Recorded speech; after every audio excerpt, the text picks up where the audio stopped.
Qué lindas las oraciones de los niños, ¿verdad? Del corazón, simples y sin... Dice Esteban, gracias porque tenemos un planeta en el que vivimos. Si no estaríamos flotando en el espacio, hermanos. Pero qué lindas las oraciones de los pequeñitos. Bien, vamos a la palabra. Recuerden que hemos estado estudiando esta nueva serie de mensajes que se llama Verdad, Verdad, basado en los dichos de Jesús. De cierto te digo. ¿Se acuerdan de cuál es la palabra griega para este de cierto, en verdad te digo? ¿Se acuerdan? Amén, amén. Cada vez que Jesús decía un de cierto les digo, o en verdad les digo, estaba reafirmando una verdad poderosa de su misma persona, de quién es Él y de quién es Dios, y lo hacía afirmándolo con un amén, amén. Y bueno, pues ya llevamos, hoy es el cuarto mensaje, la cuarta semana que estudiamos una de estas verdades. La semana pasada, si ustedes se acuerdan, estudiamos una verdad acerca de la naturaleza de quién es Dios, ¿verdad? Quién es Jesús y cómo Él mismo, en el capítulo 5 que estuvimos viendo la semana pasada, Él se declaraba a sí mismo ser Dios. Y esto fue el inicio, el comienzo de grandes problemas que tuvo Jesús ya en la recta final de su ministerio, porque al declararse que Él mismo era Dios, pues era un problema serio para la fe judía, ¿verdad? Que el judío pues obviamente no adoraba y no creía en nadie más que en el Dios creador de todo el universo, ¿verdad? Adonai, Elohim, pero no en alguien más aparte de ese Dios. Entonces fue un problema serio para la fe de los judíos. Y ya después vemos a un apóstol Pedro, a un Pablo, cómo ellos confirman esta verdad de la deidad de Jesús y la aceptan siendo ellos mismos judíos. Pero bueno, vamos a repasar rápidamente, a ver si me ayudan allá con la presentación. Por favor, creo que hay que ponerle el mouse ahí arriba de... creo que no se está proyectando todavía, Sammy. Ahí está. Eso. Bueno, ahorita ya leímos ese pasaje. Acuérdense que la semana pasada aprendimos estas 6 afirmaciones que Jesús hizo acerca de ser Él igual a Dios. Y con estas afirmaciones, estas son 6 de muchas que hizo, pues nosotros tenemos esa plena confianza en nuestra fe y en nuestra convicción de poder proclamar a Jesús como Dios mismo. Por lo tanto, cuando venga alguna doctrina incorrecta, como testigos de Jehová o mormones, nosotros podemos venir con estas afirmaciones del capítulo 5 del Evangelio de Juan y claramente podemos nosotros confiar y confirmar que Jesús es Dios mismo. Entonces, por lo tanto, no hay excusa, no podemos nosotros quedarnos inmóviles, estáticos, sin poder decir nada cuando hemos aprendido estas verdades. Primero, Él declaró que Él es igual a Dios en naturaleza porque vimos que Él tiene control sobre la naturaleza. Acuérdense que Él calmó tempestades, Él hizo cosas en la naturaleza misma que nadie más podía hacer. De hecho, hoy vamos a ver un ratito más, ahí en capítulo 6, que Él alimentó a 5,000 varones, lo cual representa mujeres y niños también. Entonces, cerca de 20,000 personas fueron alimentadas por Jesús, creando alimento de la nada. Creando alimento, bueno, a partir de unos panes y unos peces, pero Él creó el alimento. No sé cuántos de ustedes se han puesto a pensar que Él estaba creando el alimento al momento de darle de comer a las personas, a los 20,000 personas. Entonces, Él tiene esta capacidad sobre la naturaleza que nadie más, ningún profeta, ningún maestro anteriormente lo había hecho. Pues obviamente también hablamos de sus obras. Si me ayudas a avanzar, por favor, Sammy. ¿O quién está ahí? Si veas a mí. Sus obras, Él es igual a Dios, sus obras en su ministerio, ¿verdad? Se refiere. También aprendimos que Él es igual a Dios en su poder, y algo en lo que los discípulos o los judíos también tenían gran problema, un serio problema con los dichos de Jesús, es que Él perdonaba pecados. Y se acuerdan que los judíos decían, ¿y con qué autoridad perdona pecados? Bueno, pues con el poder de Dios mismo. También en autoridad, ¿verdad? Él tenía autoridad sobre toda potestad, ¿verdad? Principados, demonios, ángeles, Él tuvo autoridad. Y también Él es igual a Dios en cuanto a honra, porque Él se dejó adorar, Él permitió ser adorado. La gente se iba a sus pies, le adoraban. Acuérdense aquella mujer que derrama un alabastro ahí, un perfume a sus pies. Acuérdense que también un discípulo dijo, tú eres el Cristo, el Hijo del Dios viviente. Le adoraron y él permitió ser adorado.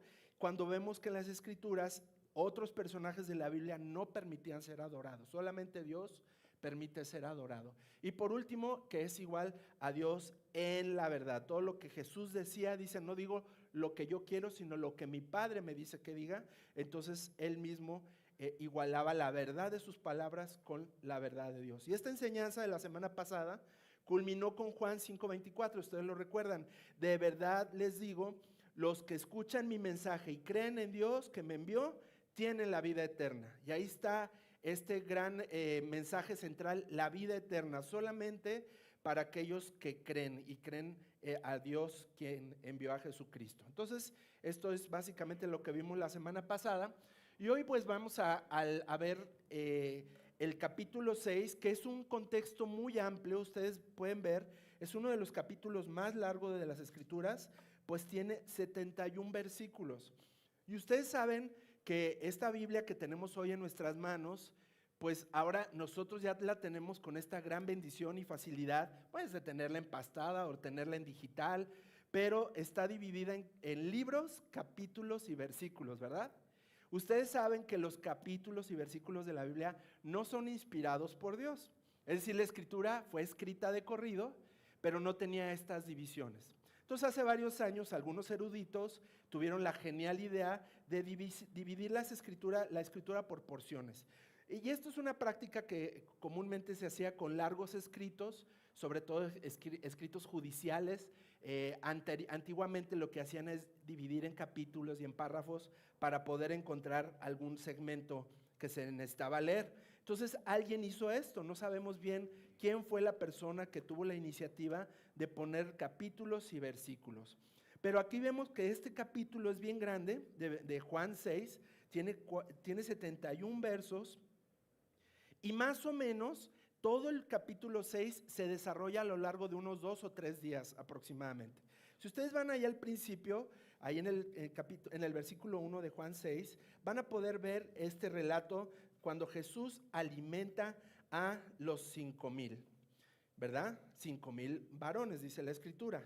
Y ahí podemos encontrar esta misma enseñanza allá en Mateo, más al ratito les digo la cita. Pero bueno, Juan 6 narra la parte final del ministerio de los milagros y señales de Jesús en Galilea, porque él estuvo mucho tiempo en Galilea, y aquí ya Jesús está llegando al final de su ministerio en esa región, donde mostró nuevamente ser Dios. Entonces, inicia otra vez con esta alimentación de los 5,000, pero la verdad, hermanos, es que Juan capítulo 6 es un pasaje que yo considero bastante triste. Y les voy a explicar por qué. Porque a pesar de que Jesús ha demostrado una y otra vez ser quien dice ser, que él dijo ser Dios, él claramente demostró ser el Mesías, el enviado de Dios, prometido que estaba esperando el pueblo de Israel con tantas ansias. Es un pasaje triste porque a pesar de estas demostraciones, vamos al verso 66, y fíjense lo que dice, verso 66 de Juan 6, a partir de ese momento, muchos de sus discípulos se apartaron de él y lo abandonaron. Seguramente fue un momento muy triste para Jesús, porque no solamente estamos hablando de sus 12 discípulos, estamos hablando de multitudes que le seguían, estamos hablando de muchísima gente que ya eran seguidores fieles de Jesús. Pero dice que a partir de una serie de enseñanzas que hoy vamos a ver de este pasaje, de este capítulo, la gente empezó a abandonar a Jesús, sus discípulos lo abandonaron. Entonces Jesús alimenta a los 5,000, Jesús camina sobre las aguas, calma la tempestad, realiza sanidades extraordinarias, expulsa demonios y la máxima prueba de que Él era Dios, resucita muertos. Hay por lo menos 3 relatos en la palabra de Dios de Jesús resucitando. ¿Se acuerdan que es la hija de esta viuda de Naín? También el hijo del centurión y Lázaro, el amigo, ¿verdad?, de Jesús. Pero si ustedes se fijan, en la resurrección de Jesús dice que la tierra tembló y los sepulcros se abrieron y muchas personas resucitaron. Y dice la palabra de Dios que estos resucitados andaban entre la gente. Imagínate ver a tu tía que se murió hace 5 años ahí sentada junto a ti. Esto pasó en la Escritura. Entonces, qué máxima evidencia de que Jesús dijo ser quien era, y sin embargo en el verso 66 tristemente dice que muchos lo abandonaron. Entonces no quiere, este pasaje me deja muy en claro que Jesús mismo podría parecerse aquí en persona y mucha gente aún así dudaría de él. No tiene que ver con los milagros y prodigios, tiene que ver con un corazón que realmente está entregado a Jesús, ¿verdad? Entonces hoy pues vamos a ver esto que es triste. Entonces hay discípulos, esto quiere decir, este pasaje, el verso 66, quiere decir que existen discípulos temporales, que un día están y otro día no están. Demandan obras y milagros, ¿verdad? Para creer en Dios, porque ahí si ustedes se fijan en el verso 30, vamos a estar yendo de un lado a otro ahí en ese mismo capítulo para que estén bien listos. Dice ahí, alguien dijo, si quieres que creamos en ti, muéstranos una señal milagrosa. ¿Qué acaba de pasar en el primer versículo? Alimentó a los 5,000. Y aquí está diciendo, bueno, a ver, muéstranos. Entonces, el discípulo que es temporal es insaciable. Quiere ver una y otra vez milagros y prodigios para poder confiar en Dios. Son discípulos superficiales, curiosos, ¿verdad? Que de vez en cuando se acercan a la iglesia a ver qué está pasando. Son interesados porque a veces vienen para ver qué Dios les da. Son egoístas porque solamente buscan su propio beneficio y bendición personal. Y esto es lo opuesto a un verdadero discípulo. Pues el falso discípulo cree que Dios existe para hacer lo que esa persona quiere. Ese es el falso discípulo y es totalmente contrario a lo que es un verdadero discípulo. Entonces, en este pasaje vamos a poder entender las características y las cualidades y actitudes que dominan la mente de un falso discípulo. Y la primera es la que estamos viendo ahí en pantalla. Vamos al verso 22 al 24, que un falso discípulo se siente fuertemente atraído por, ¿qué dice ahí? Multitudes. Vamos a ver qué dice el verso 22 al 24. Dice, al día siguiente, la multitud que se había quedado en la otra orilla del lago, dice, se dio cuenta de que los discípulos habían tomado la única barca y que Jesús no había ido con ellos. Avanzamos al 24. Cuando la multitud vio que Jesús ni sus discípulos estaban ahí, subieron a las barcas y cruzaron el agua hasta Capernaum para ir en busca de Jesús y lo encontraron. Esta multitud, que no sabemos, aquí no especifica cuántas personas, pero si nos vamos al verso 1 en adelante vemos que eran 5,000 varones a los que Jesús alimentó. Por lo tanto estamos hablando de grandes multitudes. Y algo muy interesante que pasa con la conducta humana es que cuando ves un montón de gente arremolinada en un lugar, ¿qué haces? Pues vas a ver qué está pasando. Eso es natural en el ser humano. Somos chismosos, ¿verdad? Y de repente la gente veía que grandes multitudes seguían a Jesús y decían, pues vamos. Y de repente se empezó a correr el chisme de que, pues que da de comer, que da frutsis y lonches, ¿verdad? Y ahí va la gente porque tenían hambre y querían comer. ¿Y que hace milagros? Pues vamos con el que hace milagros. ¿Y que hace? Pues vamos, ¿no? Entonces la gente, las multitudes, pues es natural que persigue a las multitudes. Buscan lo emocionante. Y esta es la clase de discípulo, falso discípulo, que se siente atraído por las multitudes. Busca lo emocionante. A mayor multitud hay en una iglesia, mayor interés voy a tener en esa iglesia, ¿verdad? Aproximadamente unas 20,000 personas fueron alimentadas con los panes y los peces que jamás volverían a comer esa comida. ¿Ustedes han pensado en esto? Ese pececito, ese pan que Jesús les dio, fue creado en ese momento para que ellos comieran y nunca más iban a comer eso otra vez. Pues fueron creados en ese instante, ¿verdad? Entonces, las personas se sienten atraídas por las multitudes. Y algo que nos ha enseñado la historia de la humanidad, y no solamente la palabra de Dios, sino la historia de la humanidad, que no siempre las multitudes tienen la razón, ¿sí o no? Grandes multitudes seguían a Hitler antes de empezar el Holocausto. Eran multitudes, él llenaba plazas. Por eso me da temor cuando vemos a un político que llena plazas, porque me hace pensar que hubo políticos en la historia de la humanidad que llenaban plazas y después hicieron atrocidades. Entonces, mucha gente dice, ¿cómo puede estar equivocada la multitud? Pues la historia dice que las multitudes se equivocan. Entonces, el verdadero discípulo no se deja llevar por las grandes multitudes, sino se deja llevar por lo que el mensajero de este poderoso mensaje, que es Jesucristo, está diciendo y está transformando las vidas. En segundo punto vemos que son fascinados por las promesas de lo sobrenatural. Los falsos discípulos les fascinan estas promesas de las cosas sobrenaturales. Vamos al verso 25, dice: lo encontraron al otro lado del lago y le preguntaron: Rabí, ¿cuándo llegaste acá?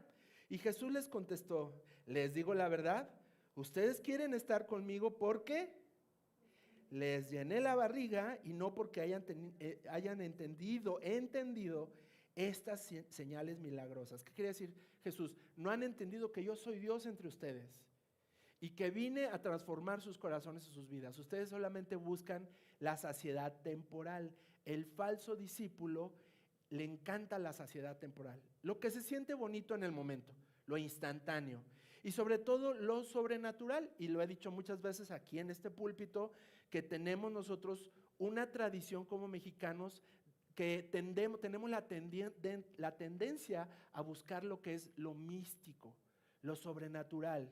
Y luego venimos ya al cristianismo y empezamos a leer la palabra de Dios y empezamos a encontrar místicamente cosas y señales que la palabra misma no enseña. Pero es una fuerte tendencia que tenemos como mexicanos a estar buscando cosas místicas. Por lo tanto, si un falso maestro se levanta y dice: hoy es domingo de milagros, señales y prodigios, pues obviamente las grandes multitudes van a llenar estos lugares. Pero si un verdadero maestro dice: hoy es día de palabra de Dios y vamos a hablar lo que Dios dice a nuestro corazón, pues realmente no vemos estas multitudes, ¿verdad? Como sucede. El falso discípulo es altamente seducido por lo místico, por lo sobrenatural, por las señales, sueños, profecías, prodigios. Y no estoy diciendo que estas cosas no se den hoy. Dios puede hablar por medio de señales, Dios puede hablar por medio de una palabra nueva a una persona, Dios puede hacer estas cosas, pero el problema es que este falso discípulo, su motor que rige su corazón y su vida y su fe, es solamente enfocado en estos señales y prodigios. Es motivado por lo sobrenatural. Ahora, en cierto aspecto yo no los culpo, yo no te culpo a ti si eres así, y no culpo a estos personajes aquí, porque vivimos en un mundo pues lleno de fracasos, relaciones rotas, familias divididas. Entonces un falso maestro llega a ofrecer la posibilidad de transformar todo esto. ¿Qué haces? Pues por supuesto que lo vas a escuchar, vas a caer. Pero el falso discípulo, ese es el problema, está desesperado por elevar este mundo terrenal a un plano celestial. Entonces por eso llega el falso maestro a dar una falsa enseñanza y es muy cautivante y muy atractivo para el que no sigue verdaderamente a Jesús. Vamos a avanzar por favor. El siguiente punto, la siguiente característica de un falso falso discípulo es que está interesado en los beneficios terrenales. Vamos a ver qué dice el verso 14 y 15. Dice: la gente, al ver la señal milagrosa que Jesús había hecho, exclamó: no hay duda de que es el profeta que esperábamos. Entonces, las personas ya estaban conectando, ¿verdad?, estos milagros y prodigios con lo que decía el Antiguo Testamento de quién iba a venir, un Mesías, y empezaron a hacer la conexión. Dice: cuando Jesús vio que estaban dispuestos a hacerlo rey a la fuerza, se escabulló hacia las colinas él solo. Es decir, que estas personas querían un rey que viniera a librarlos del yugo opresor de Roma. Ellos no querían al Mesías que salvara sus vidas, sus corazones del juicio de Dios. Ellos querían lo terrenal y lo temporal. A un político muy capaz de hacer prodigios. Oye, este político nos da de comer todos los días. Pues ¿quién no lo va a querer hacer rey, verdad? Provee para nuestras necesidades. Nos da sistema de salud milagroso, donde nada más vas con él y te curas. Nos da de comer sin tener que trabajar. Entonces, ¿a qué le suena? ¿A qué le suena? ¿A qué le suena? Entonces, por supuesto, la gente lo quiso poner como el presidente de la República de Israel, ¿verdad? Entonces, la gente está interesada más en el falso discípulo está más interesado en estos beneficios terrenales que son temporales. Y se me hace muy interesante que dice que quisieron obligar a Jesús. La palabra en griego es casi quisieron secuestrarlo para ponerlo como rey, con la finalidad de que este rey les diera alimento, milagros diarios y librarlos de Roma. Entonces ellos ya habían conectado este Mesías profetizado que iba a venir a rescatar a su pueblo. Lo que no entendían es que el Mesías tenía que sufrir y morir por los pecados de todos, ¿verdad? Ellos solamente querían al rey. Es interesante que este pasaje, fíjense qué interesante. Nadie vemos aquí que se haya arrodillado para adorarlo. Nadie. Nadie se arrepintió de sus pecados. Nadie decidió creer en él como el Señor de sus vidas. Simplemente querían a un rey y comida. Eso es lo que hace un falso discípulo. Avanzamos al siguiente, por favor. Dice que también el falso discípulo es indiferente a la adoración. Esto golpea duro, hermanos, porque el verdadero discípulo cae postrado a los pies de Cristo al momento de conocerlo. El falso adorador necesita que Dios demuestre ser quien es para entonces a lo mejor adorarlo, ¿verdad? Sentir cositas bonitas para adorarlo. Cuando Jesús caminó sobre el agua, ahí vemos en este pasaje, ahí en el capítulo 6, versículos 16 en adelante, les voy a invitar por un momentito que vayamos al versículo paralelo que está en Mateo 14. Mateo 14 da más detalles acerca de este evento, cuando Jesús camina sobre el agua. Y dice a partir del verso, ¿les dije Mateo 14?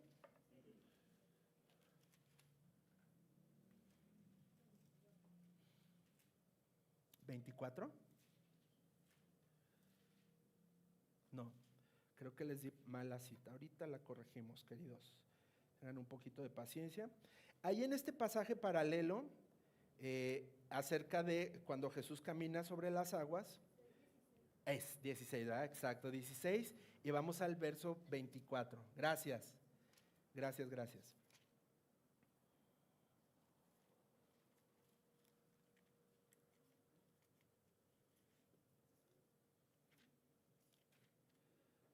¿No? Sí estábamos bien. Mateo 14 del 24 en adelante. Fíjense lo que dice: mientras tanto, los discípulos se encontraban en problemas lejos de tierra firme, ya que se había levantado un fuerte viento y luchaban contra las grandes olas. A eso de las 3 de la madrugada, Jesús se acercó a ellos caminando sobre el agua. Cuando los discípulos lo vieron caminar sobre el agua, quedaron, ¿qué dice ahí? Aterrados, llenos de miedo, clamaron: ¡es un fantasma! Pero Jesús les habló de inmediato. No tengan miedo, dijo, tengan ánimo, yo estoy aquí. Entonces Pedro lo llamó: Señor, si realmente eres tú, ordéname para que vaya hacia ti caminando sobre el agua. Estoy en Mateo 14, ahora vamos al 29. Sí, ven, dijo Jesús. Entonces Pedro se bajó por el costado de la barca y caminó sobre el agua hacia Jesús, pero cuando vio el fuerte viento y las olas, se aterrorizó y comenzó a hundirse. Sálvame, Señor, gritó. De inmediato, Jesús extendió la mano y lo agarró. ¿Tienes tan poca fe?, le dijo Jesús. ¿Por qué dudaste de mí? Fíjense en esto, hermanos. Cuando subieron de nuevo a la barca, el viento se detuvo. Y entonces los discípulos, ¿qué dice ahí? Lo adoraron. El verdadero discípulo adora. El verdadero discípulo no tiene problema con levantar sus manos, con aplaudirle al Señor, con caer de rodillas. Y a veces nosotros tenemos tanto problema con la postura. El verdadero discípulo de inmediato, al reconocer quién es Dios y quién es Jesús, le adora. Fíjense que en este pasaje vemos varios milagros. No solamente sucedió un milagro, vemos varios. Primero que nada, sobrevivieron a esa tempestad. Es un milagro. Luego vieron a Jesús caminando sobre el agua. Luego Pedro camina sobre el agua. Ya van 3 milagros ahí. Luego, cuando Pedro se hunde, Jesús lo rescata, 4º milagro. Luego Jesús calma el viento y las aguas. Y luego dice que el último milagro fue que llegaron a su destino. Yo no sé dónde estaban, porque dice ahí la escritura que estuvieron mucho tiempo navegando y no avanzaron más que 5 kilómetros, y repentinamente ya estaban en Capernaum. ¿Cómo? Se teletransportaron, yo no sé cómo, pero fue otro milagro. Y en todo el capítulo 6, ahora sí vamos a Juan 6 de nuevo, por favor, no vemos en ningún momento que todas estas multitudes adoraran a Jesús.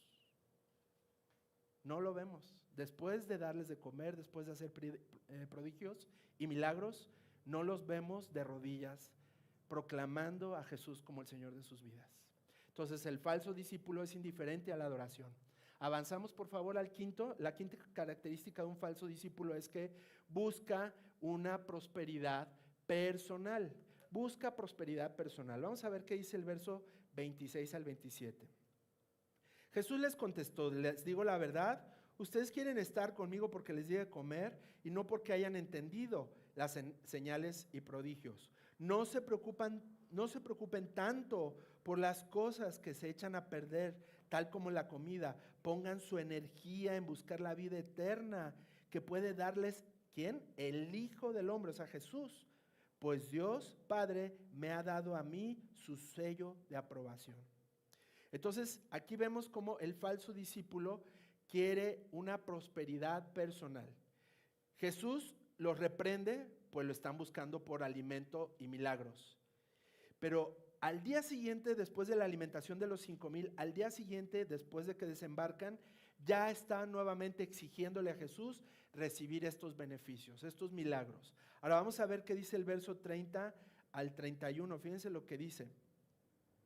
Si quieres que creamos en ti, le respondieron, muéstranos una señal milagrosa. ¿Qué puedes hacer? Después de todo, nuestros antepasados comieron maná mientras andaban en el desierto. Las escrituras dicen que Moisés les dio a comer pan del cielo. Fíjense qué burla de la gente, del falso discípulo se burla, porque Jesús les acababa de dar de comer. Y el falso discípulo dice, ay, gran cosa, 20,000 personas. Moisés les dio de comer a millones de judíos todos los días en el desierto. Así que ni te creas tanto, es lo que están diciendo. ¿Se fijan? La actitud, no lo adoraron y al contrario, lo criticaron. Le echaron en tierra a sus milagros y prodigios. Quieren ser alimentados nuevamente, quieren la satisfacción personal. Ellos no ven a Dios ellos más bien ven a Dios como un ser que les sirve a ellos. Y muchos falsos discípulos hoy quieren ver a Dios como un sirviente y no como el Señor de sus vidas. En el punto 6 de las características de un falso discípulo es que el falso discípulo reclama, declara y decreta cosas a Dios.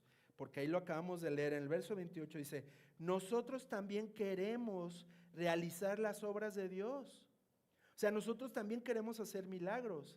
Dinos qué debemos hacer, danos la formulita para nosotros también hacer esos milagros. Y Jesús les dijo, la única obra que Dios quiere que ustedes hagan es que crean en quien Él ha enviado. Entonces aquí el falso discípulo mira a Dios como un almacén de cosas que necesita. Y están únicamente interesados en la fórmula o mecanismos para obtenerlo. Hace varios años un hermano se me acercó y me dijo, oye Lalo, ¿cuándo vas a dar cursos para predicar? Yo no, me elogia porque pues yo no me considero un buen predicador, pero dijo, ¿cuándo vas a dar cursos para predicar? Le dije, no lo tengo considerado todavía, pero te aviso. ¿Pero por qué no vienes a Academia Bíblica mejor? No, mejor me espero al curso de predicación. Y se dio la vuelta y se fue. Así es el falso discípulo. El falso discípulo está interesado solamente en la formulita, pero no está interesado en realmente una vida profunda entregada al Señor. Ahí en el verso 29 vemos que dice que la única obra milagrosa que ellos pueden experimentar es la fe, creer en Dios. Y el falso discípulo desea poder hacer sus deseos, cumplir sus deseos, sus ambiciones y sus propios sueños. Entonces, por eso ahí vemos un montón de gente reclamándole a Dios, decretándole a Dios cosas cuando Dios en ningún momento ha prometido que por el hecho de que tú decretes algo, Él como el genio de la lámpara te va a responder a tus caprichos, ¿verdad? Y luego vemos otra característica más, sus deseos no son satisfechos en Jesús. Del falso discípulo, sus deseos no son satisfechos en Jesús. ¿Qué dice el verso 27? No se preocupen tanto por las cosas que se echan a perder, tal como la comida.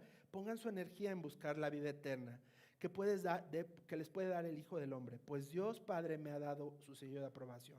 Ahí está Jesús, no se preocupen por todas estas cosas que yo con amor y gusto estoy proveyendo, el alimento, el cuidado. Por supuesto que Dios nos ama, Dios ama a sus hijos y Él va a proveer, pero ¿sabes qué? Ese no es el punto, ese no debe de ser el foco de atención del verdadero discípulo. Ahí en el verso 35 vemos una declaración fuerte y contundente de Jesús. A partir de ese momento dice, Jesús le respondió, yo soy el pan de vida. ¿Por qué? ¿Por qué le respondió esto? Verso 34, Señor, danos de ese pan todos los días, ¿verdad? Le están diciendo, cubre mis necesidades que yo tengo inmediatas, diarias. Y dice Jesús, ¿sabes qué? Yo soy el pan de vida.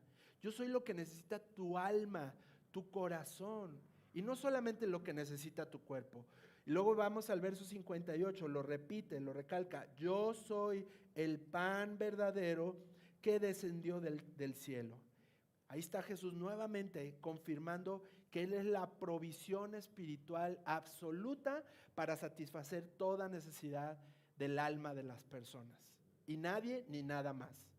Pablo dijo, fíjense qué interesante, Pablo lo sabía esto en Filipenses 3, dice, bueno, vamos para allá, es más, para leerlo completo, Filipenses 3, del 8 en adelante. Fíjense en lo que dice este pasaje, esta escritura. Así es, todo lo demás no vale nada cuando se le compara con el infinito valor de conocer a Cristo Jesús mi Señor. Dice, todo lo demás se refiere a todas las credenciales y conocimientos que él tenía como fariseo y maestro de la ley. Dice, no vale nada comparado con el valor infinito de conocer a Cristo Jesús mi Señor. Por amor a Él, he desechado todas esas cosas, todo lo demás, y lo considero basura a fin de ganar a Cristo y llegar a ser uno como Él. Ya no me apoyo en mi propia justicia por medio de obedecer la ley, más bien llego a ser justo por medio de la fe en Cristo.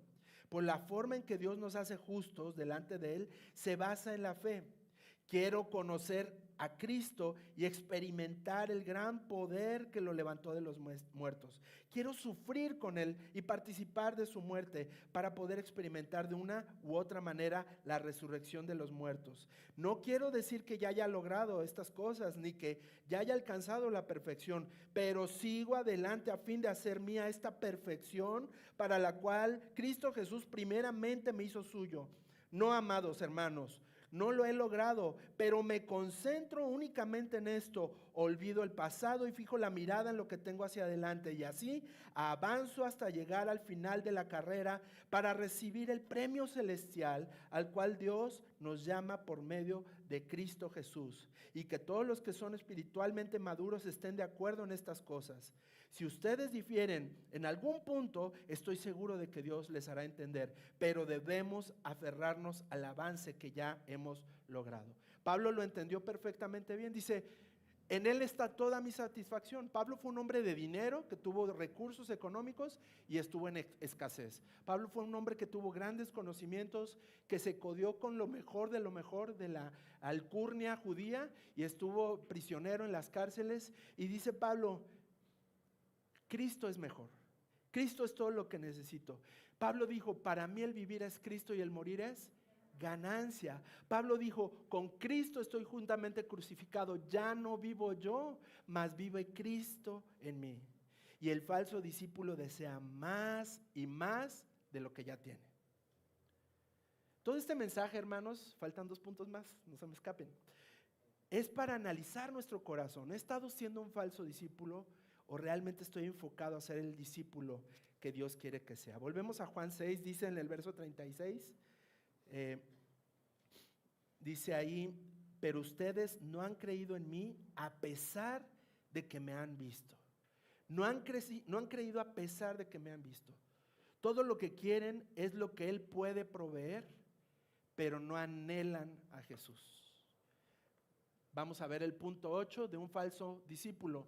No entienden la revelación divina, porque aquí en este pasaje Jesús hace una declaración muy fuerte, muy famosa, que hace, qué es lo que provoca que muchos se den la vuelta y se vayan. Vamos al verso 32 en adelante para ver de qué estoy hablando. Entonces, les digo la verdad, no fue Moisés.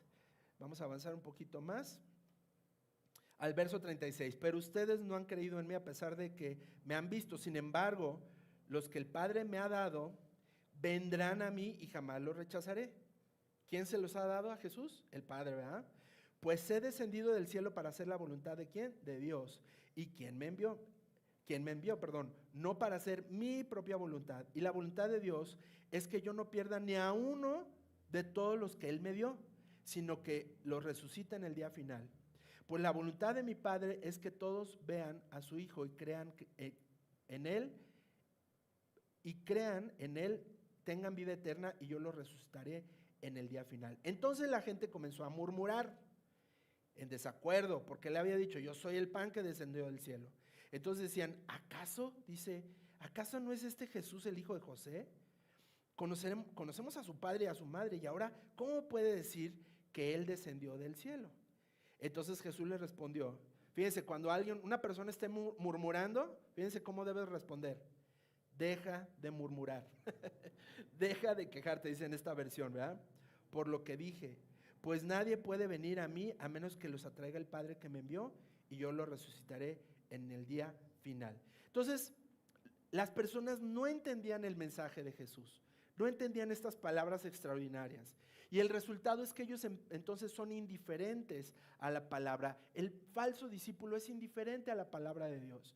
Le gusta toda la algarabía, toda la parafernalia cristiana, pero el enfoque de la palabra, el estudio, conciencia de la palabra de Dios, venir y tomar notas y venir a academia bíblica, todo eso no es para mí. A mí me gustan otro tipo de actividades dentro de la iglesia. Y los falsos maestros obviamente se aprovechan de la falta de hambre de un falso discípulo. Porque el falso discípulo no tiene hambre de la palabra y el falso maestro, adivinen qué hace, se aprovecha y va a tomar ventaja de eso. Vamos a ver qué dice Juan, déjenme ver si está correcta esta cita, 8.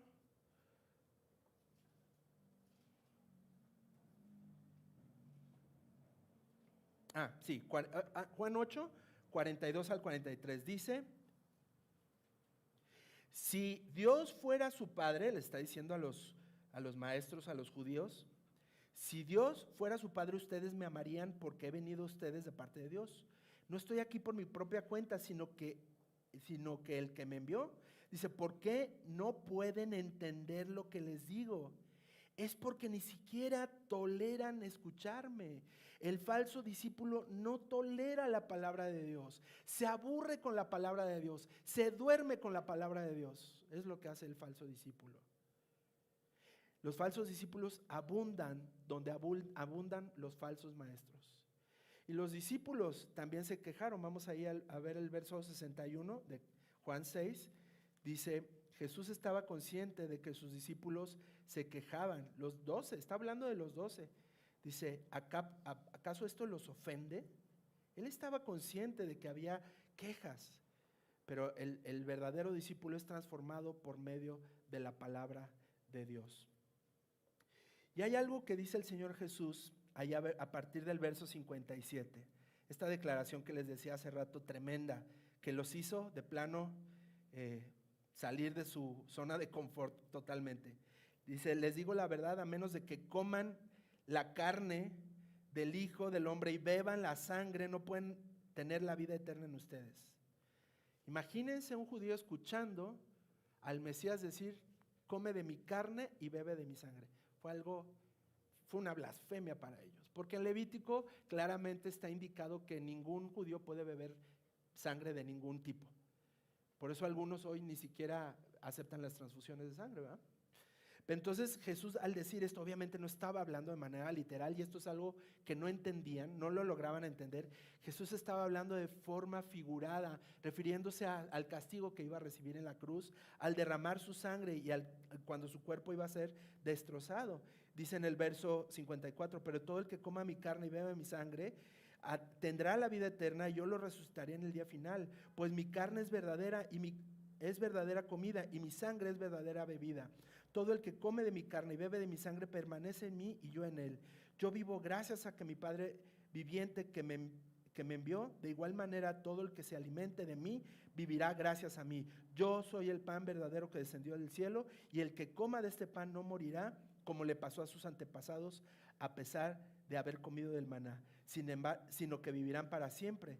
Y dice, Jesús dijo estas cosas mientras enseñaba en una sinagoga en Capernaum, y muchos de sus discípulos decían, esto es muy difícil de entender. ¿Cómo alguien puede aceptarlo? El falso discípulo no entiende la revelación de Dios. Entonces el falso discípulo cierra la escritura, se da la vuelta y sigue con su vida. No pueden entender estas revelaciones. Obviamente no los culpo porque son revelaciones tremendas, y sobre todo para la cultura de ellos. Pero Jesús, después de haber demostrado quién era claramente que estaba comunicando el mensaje que el Mesías tenía que padecer en la cruz, su sangre iba a ser derramada y su cuerpo iba a ser torturado y destrozado en la cruz. Lo que está diciendo Jesús aquí, tienes que abrazar el mensaje de la cruz. Y este es el último punto al que quiero llegar. El falso discípulo no tiene interés en abrazar la cruz de Jesús. Vamos a ver qué dice el verso 51 al 56, pues es lo que acabo de leer, ¿verdad? Jesús está diciendo aquí claramente, no es que tengas que comer literalmente mi sangre, beber mi sangre y comer mi carne. Tienes que abrazar el sacrificio de Cristo en la cruz y hacerlo tuyo, que sea parte de ti, de tu vida. Por eso dice, el que coma, dice, esta es una nueva enseñanza, terriblemente controversial para ellos. Pero Jesús está haciendo referencia a su muerte en la cruz. Es una metáfora en la que Jesús dice, la única manera de tener la vida eterna es abrazando la cruz, aceptando el sacrificio de la cruz en sustitución por mi pecado. El falso discípulo no acepta que el sacrificio de Jesús en la cruz es suficiente y debe de ser abrazado. El falso discípulo necesita ayudas extras para poder tener la salvación. No tiene hambre de justicia el falso discípulo, no tiene hambre de santidad, no tiene hambre de perdón, no quiere ser confrontado en su conciencia, no le interesa conocer la justicia santa de Dios sobre su cabeza. Y esto es lo que es la cruz. La cruz es justicia, santidad, perdón de pecados, redención de la conciencia y justicia de Dios. Esto es lo que es la cruz. El falso discípulo no le interesa esto. Ahora, después de todo este relato, Jesús reacciona. Vamos al verso 37 y vamos a ver cómo reacciona Jesús ante la incredulidad de las personas. Verso 37 al 38, que creo que nosotros haríamos lo mismo. Sin embargo, los que el Padre me ha dado vendrán a mí y jamás los rechazaré. Pues he descendido del cielo para hacer la voluntad de Dios, quien me envió, no para hacer mi propia voluntad. ¿Qué pasa contigo cuando estás predicándole el mensaje de las buenas noticias a una persona que amas, a un ser querido, un familiar, a lo mejor un padre, un hijo, a algún primo, a un vecino, y le predicas el mensaje y constantemente lo rechaza? ¿Qué es lo que pasa? ¿Qué sientes tu corazón? ¿Sí o no sientes tristeza, sientes frustración? Y la pregunta que siempre llega, por lo menos a mi mente, es ¿por qué no entienden este mensaje tan claro? Y vemos pues que no están recibiendo esta revelación. Y entonces Jesús llega a un momento parecido al que nosotros llegamos cuando esto sucede.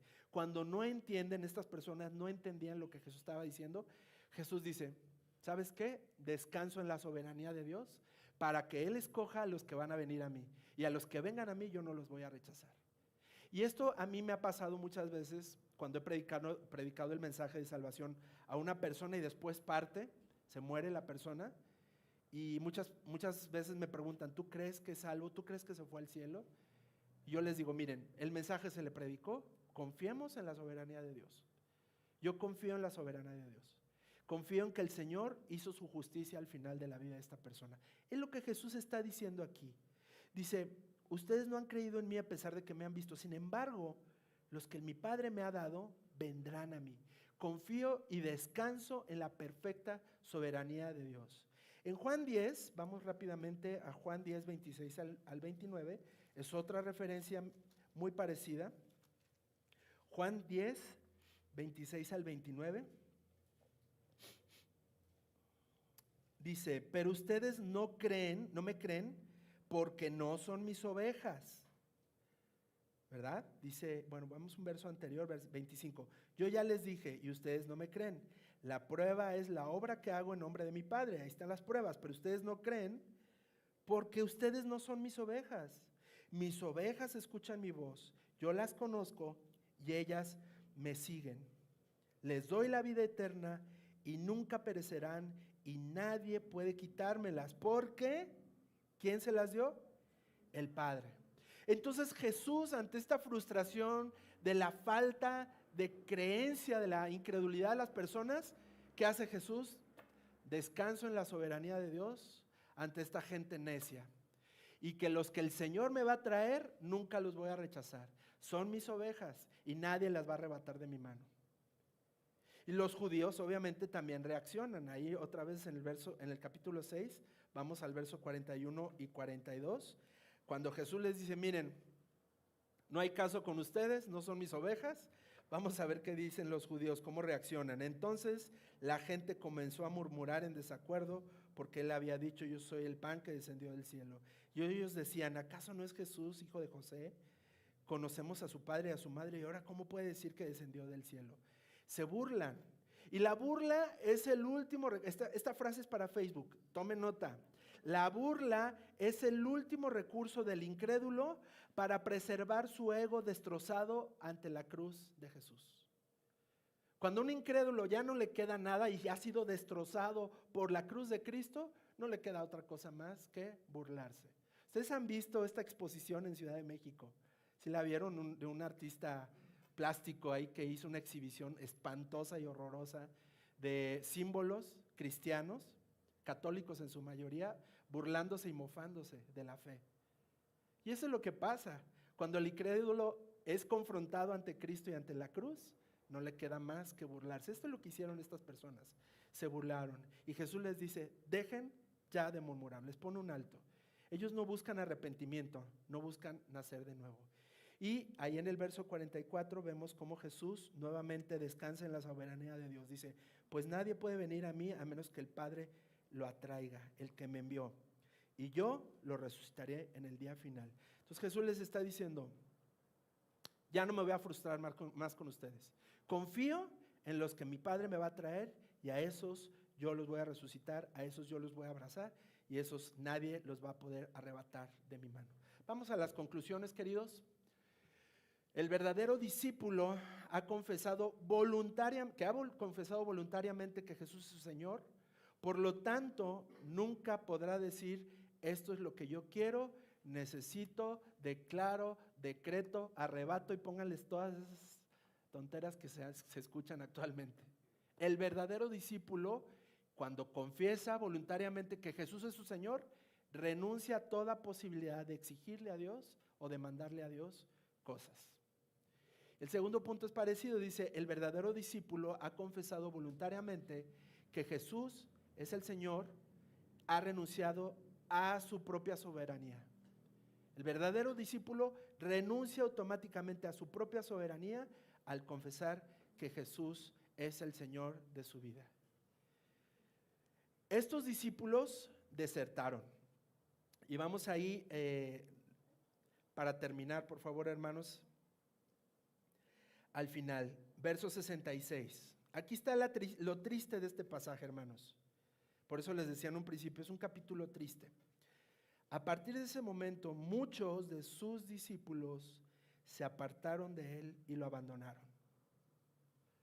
A partir de ese momento, todas estas características de estos falsos discípulos, todos esos discípulos abandonaron, se apartaron de él. ¿Cuántos serían? ¿Cuántos discípulos serían?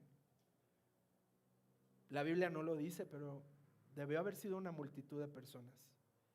Lo que sí dice la Biblia es que se quedaron los 12. Los 12 se quedaron. Y dice ahí en el 67, entonces Jesús volteó a ver a los 12 y les dijo, ¿y ustedes? ¿Se quedan o se van?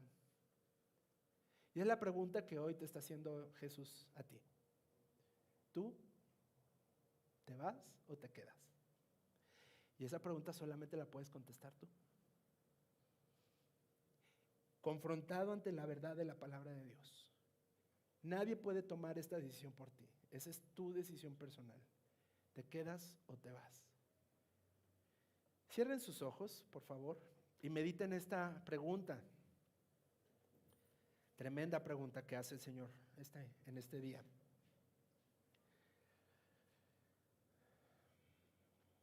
¿Cómo llega uno a Cristo por la fe? Bueno, ya aprendimos hoy que el que tiene la voluntad es el Padre. No es que sea tu voluntad, ya lo hemos aprendido y lo hemos repetido varias veces. No es que tú tengas la voluntad de acercarte a Dios, porque hemos aprendido que nadie busca a Dios, no hay quien haga lo bueno, Romanos lo dice. Uno no tiene la voluntad, la carne pecaminosa y el egoísmo que vive en nuestro corazón no nos permite buscar a Dios, pero el Padre tiene la voluntad de buscar a las personas. Y el Padre nos atrae a Él, como acabamos de leer, Él nos atrae. Y Él te ha traído a ti de muchas maneras. Ponte a pensar en tu vida, ¿de qué maneras Dios te ha traído hacia Él? A lo mejor un accidente, a lo mejor un cáncer, una enfermedad, a lo mejor una invitación de un amigo para que vinieras hoy a escuchar este mensaje. Es Dios atrayéndote hacia Él. Y el Padre nos enseña, ahí en el verso 45 dice, Dios convence internamente la mente del pecador. Dice, el Padre nos enseña. Él es el que convence, eso se llama convicción de pecado. Y eso solamente lo puede hacer el Señor por medio de su Espíritu. ¿Cómo te va a enseñar y convencer? Por medio del Hijo.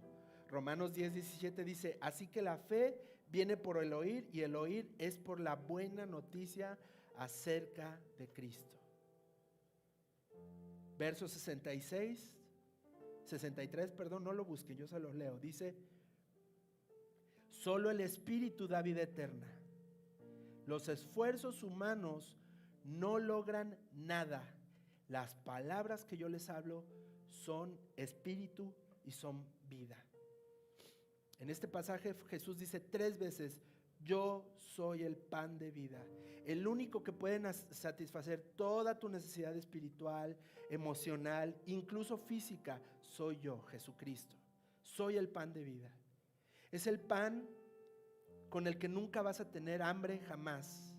Hambre de buscar en relaciones personales la satisfacción, de buscar en tu realización personal o en tu identidad personal, esa hambre que tiene la sociedad tan fuerte. Ayer vimos a tantas mujeres desesperadas por una identidad y por ser reconocidas. Esa hambre solamente Cristo la puede saciar, porque Él es el pan de vida que bajó del cielo. Si tú quieres recibir hoy ese pan de vida y ser un verdadero discípulo y dejar de jugar al falso discípulo, yendo y viniendo, buscando solamente lo que te conviene o tus necesidades personales, venir a Cristo, adorarle, postrarte delante de Él, hazlo hoy.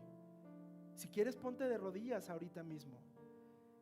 Bájate de tu silla, de tu trono, ponte de rodillas y dile, necesito del pan de vida, te necesito a ti.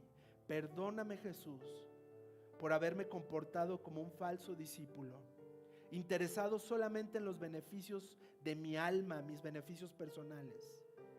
Perdóname por mi falsa adoración, por ir a buscar lugares y sitios donde las multitudes se congregan en una parafernalia divertida del cristianismo, en vez, Señor, de buscar con profundidad tu palabra, Señor.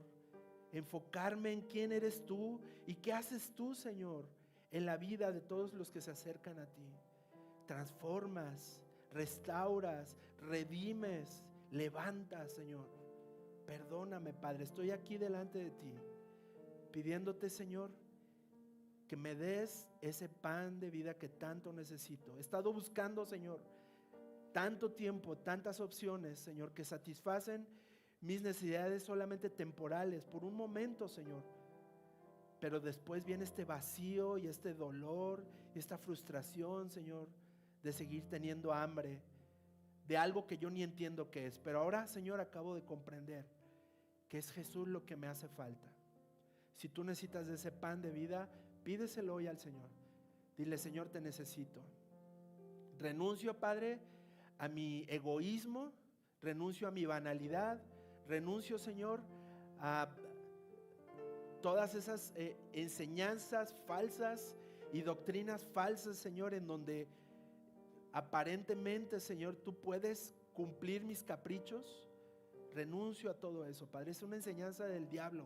Padre, te pido en el nombre de Jesús que esta palabra verdadera hoy quede, Señor, en mi corazón, en lo más profundo, y me des de comer de ese pan de vida. En el nombre de Jesús oramos. Amén. Vamos a cantar, hermano.